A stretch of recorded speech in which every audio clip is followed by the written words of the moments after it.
SJC-12182, John Doe number 15890, and another v. Sex Offender Registry Board.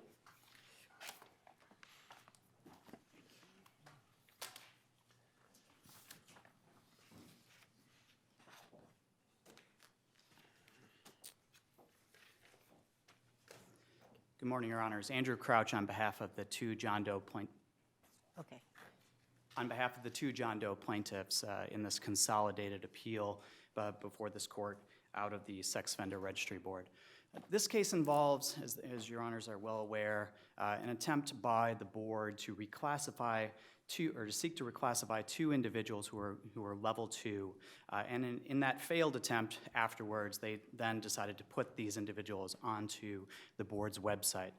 This case, we would suggest, raises some issues that were not quite dealt with in the Moe decision, and so I think those are some of the things that we'll go through today. Crouch, since this is the kind of work that you do, are there others like this that, I mean, are these two of a bunch of others where there's been motions by the board to reclassify, or is these the only two that you're aware of? No, these are not the only two. This is something that happens with some frequency.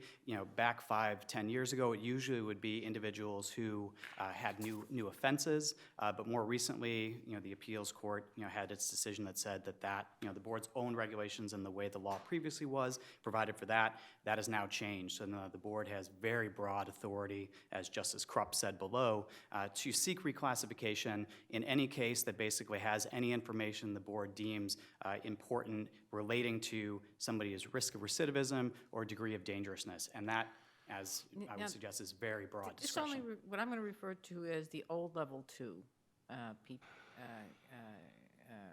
persons. Am I correct that this affects downward as well as upward attempts? Downward attempts, obviously, by somebody who's already an old level 2, who wants to be a level 1, for example, and if is unsuccessful, then that's attempted reclassification that would be, the SORB would say, qualifies for internet dissemination as a new level 2? The board's position is uniform, which is that if reclassification is sought, however that happens, by somebody who has been out for 15 or 20 years with no new offenses, or somebody who even has new offenses, if reclassification is sought and reclassification is denied and there's no change in that level, that person who is a level 2, a Moe level 2, pre-July 2013 level 2, ends up on the board's internet website, regardless of any other determination. That is the board's steadfast position. That's the argument that the CPCS amicus brief is Correct. making. Yes, and so our position, the two particular plaintiffs we have here are ones that the board sought reclassification, and that authority comes in Chapter 6, 178L, subsection 3, where I think the language here is important to look at. The legislature used language there that says the board can seek to reclassify. The legislature doesn't call this process reclassification. The board's own regulations, contemplate that there is, reclassification doesn't occur just when the board decides to seek this process. What happens instead is reclassification, if we, it's not defined by the legislature, it wasn't defined in Moe, it's not defined by the board. When we look at the actual common sense usage of the word reclassify, it means a change in status or a change in position. That's the common sense usage in language. When we look at the language in case law, whether it's SORB case law or elsewhere, in zoning cases, when we talk about to reclassify, it means to change from Zone A to Zone B. When we talk about the legislature reclassifying offenses, it's reclassifying it from open and gross lewdness to prostitution. When we look in these SORB cases out of the appeals court and this court, when we talk about reclassification, we're talking about an upwards or a downwards change. What we're not talking about is no change, because the reasons I would suggest is that would afford an absurd result. And I would suggest Justice Krupp and, we are in the position here as plaintiff appellants, but we're also in the position where we have stays of dissemination presently. And that's because the two lower court judges in this case, Justice Carhart and Justice Krupp, looked at this, and Justice Krupp called it an end run around. It wasn't Pasquale? That was, yes, you're right, it was Pasquale, but Justice Krupp, in another related case, had that language where he called, the board's position an end run around Moe. And that's essentially what it is. Well, can we look at Mo? The language I think that we're talking about is in the conclusion section, right? It's when we're remanding it and permanently enjoining SORB from publishing on the internet the registry information of any individual who is finally classified as a level 2 sex offender on or before July 12, 2013, unless the individual is subsequently reclassified a level 2 or level 3 sex offender. And I don't presume to speak for my brother and the board's position, but I believe that position is going to be that language means anytime that the board seeks that hearing and a hearing occurs, that person is reclassified. Right. Can you tell me what it is that the language would mean for an individual to be subsequently reclassified? If they're already a level 2, an old level 2 here, because that's the class of people who's protected, because they're pre-July 12, 2003 level 2 people. How that individual can be subsequently reclassified as a level 2 without? If they were a level 2 to begin with, Yeah. I don't think that they can. What happens is in the actual parlance, in the way this case works, in the posture is the board hearing examiners, which I think is important, the hearing examiners here denied the board's motion to reclassify. It didn't it didn't do a reclassification. It denied that board's motion. And we actually look at the language of the 2 decisions of the hearing examiners. I think that's instructive as well. Well, They can said, you distinguish between, along these lines, the 32673 and the other one, the one that Judge Brieger had? So in the one that I think Judge Pasquale had, the hearing examiner said reclassification of the original classification is not warranted. Okay, so to say that reclassification to the same level as reclassification sort of sounds Orwellian. I would agree. But then you've got the one where Judge Brieger denied it, and the judge is talking about, well, I'm concerned about these issues, and I find credible that he doesn't accept responsibility anymore. He's had this lengthy history of violent behavior, on and on and on, and then he says that reclassification is not warranted, and he does that recognizing that keeping somebody a level 2 means that they are subject to internet. So my question is simply, could you look at the words that you were about to get into and differentiate at all between the 2? I would suggest an important point, starting from the back there, is that I don't agree necessarily that these hearing examiners realize that the board would take the position that if they denied a motion for reclassification, that these individuals would end up on the internet.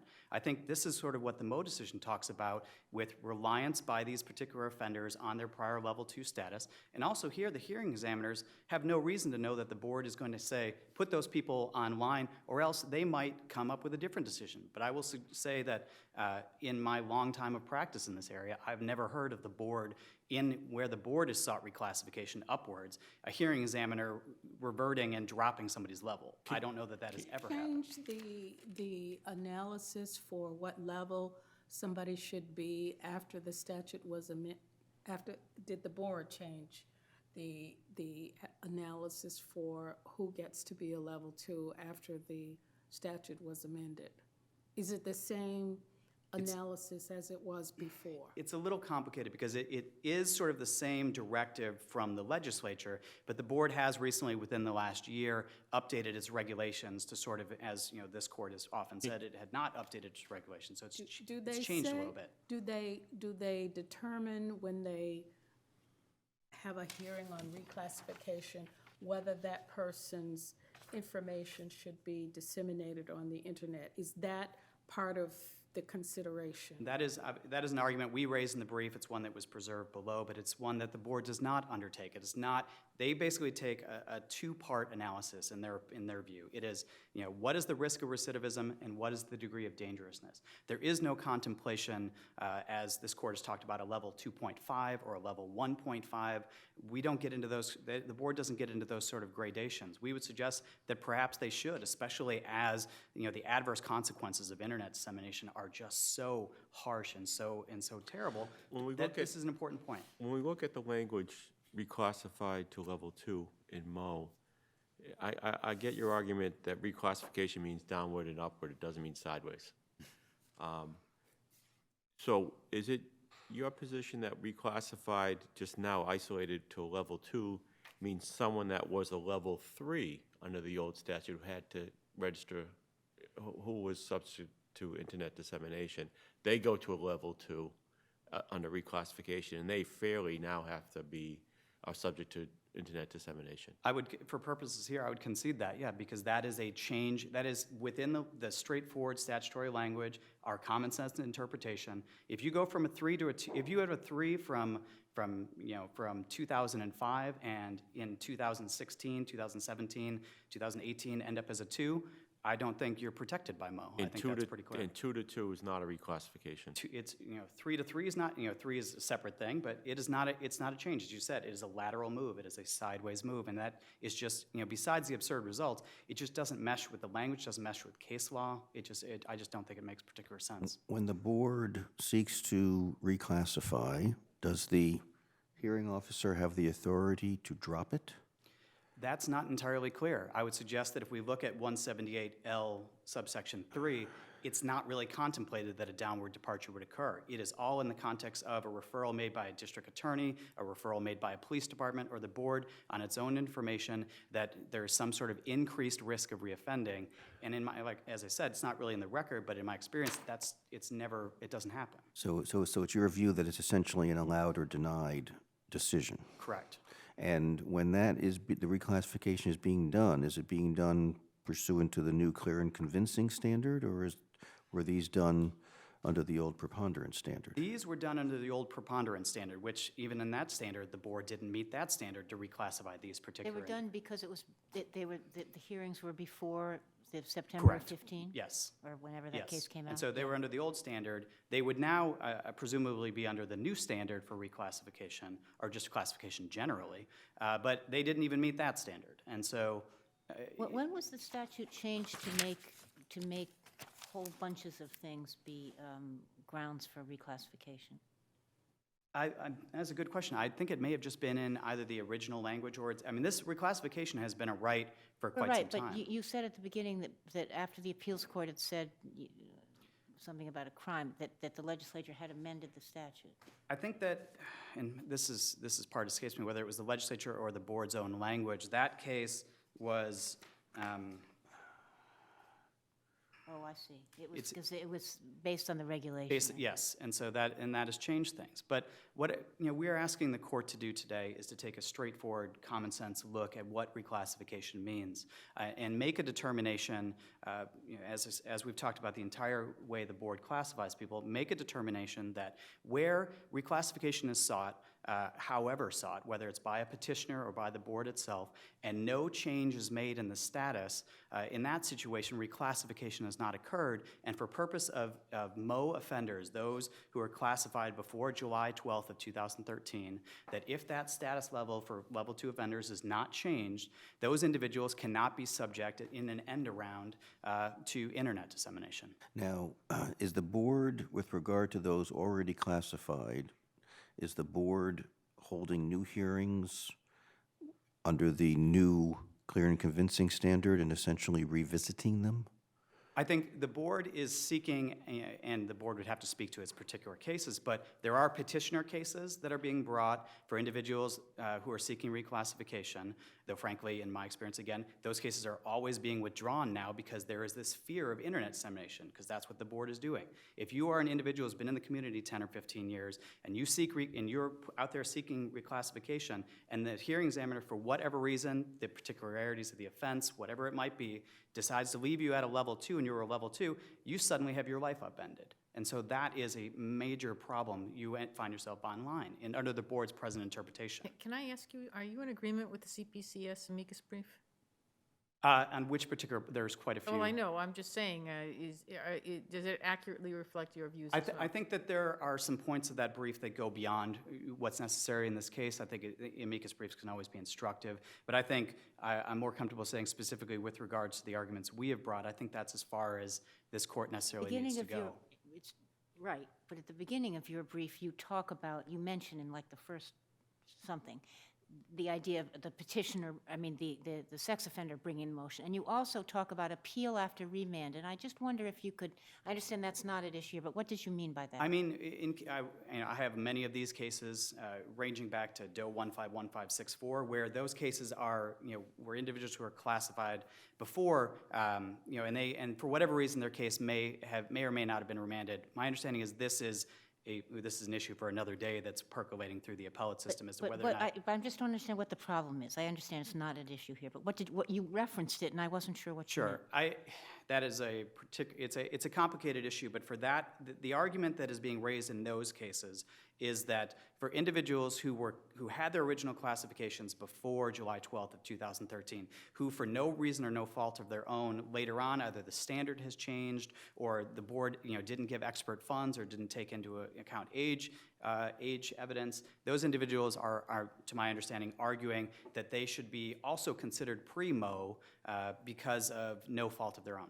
That is, as I said, is a argument for another day. Okay, thank you. Thank you.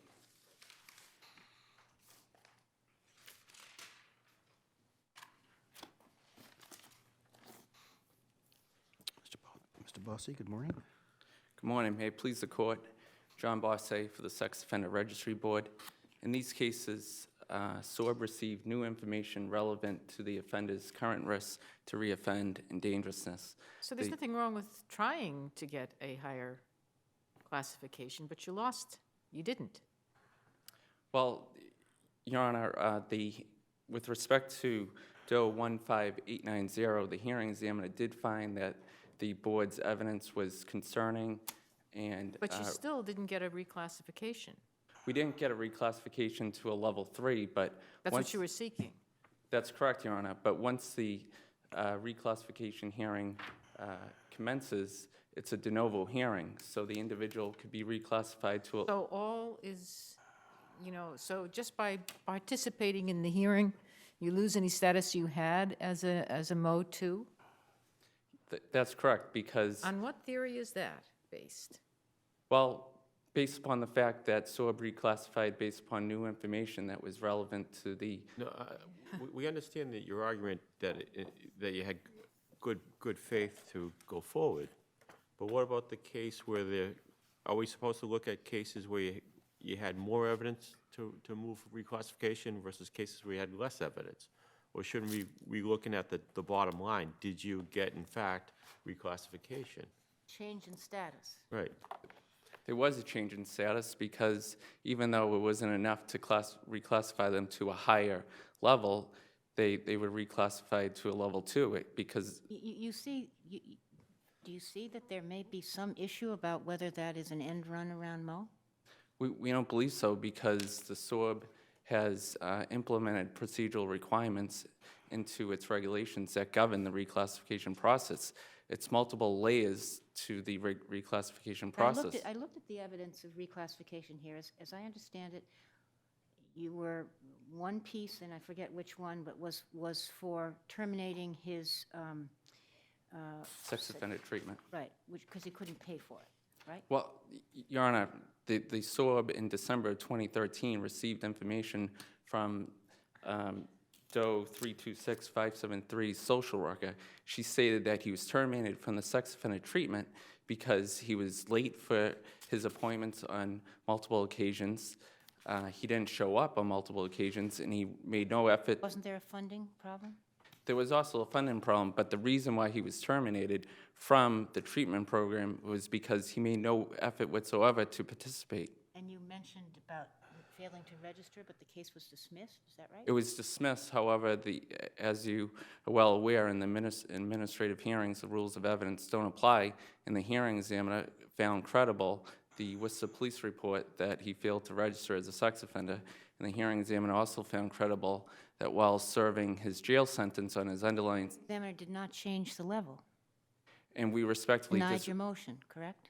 That's correct. Denied the motion to reclassify to a high level, and SORB respectfully disagrees that there was no new information or insight into this offender's risk to reoffend because he did find much of the evidence that SORB moved to reclassify on as It wasn't reliable. enough- It wasn't enough to make a difference, though. It wasn't enough to make a difference to state that he now is, his current level is at a high risk to reoffend. It was enough to make a difference that his level is at a moderate risk to reoffend.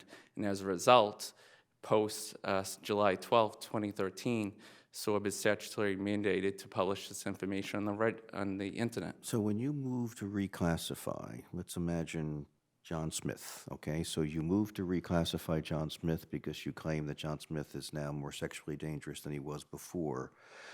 Does John Smith have the ability to say, I should be a level 1? And to have that result in a level 1? If he's a level 2. John Smith's a level 2, you say he should be a level 3.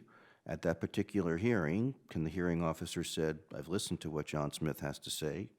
I think he was actually, I agree he was wrongly, I agree that right now his level has changed, but it's changed down to a level 1. Is that something the hearing officer can do? Yes, because it's Has a a de hearing novo office- hearing. Has a hearing officer ever done that? And from my understanding and speaking to individuals who have been at the SORB for a long time, I've only been with SORB since June of 2015, but yes, it has happened. Okay, can you provide a 16L letter identifying of these reclassification hearings, how many has resulted in a reduction in the level That's reclassification upward sought by the board. sought by the board? Yes, I will speak to the general counsel, and we will provide that letter.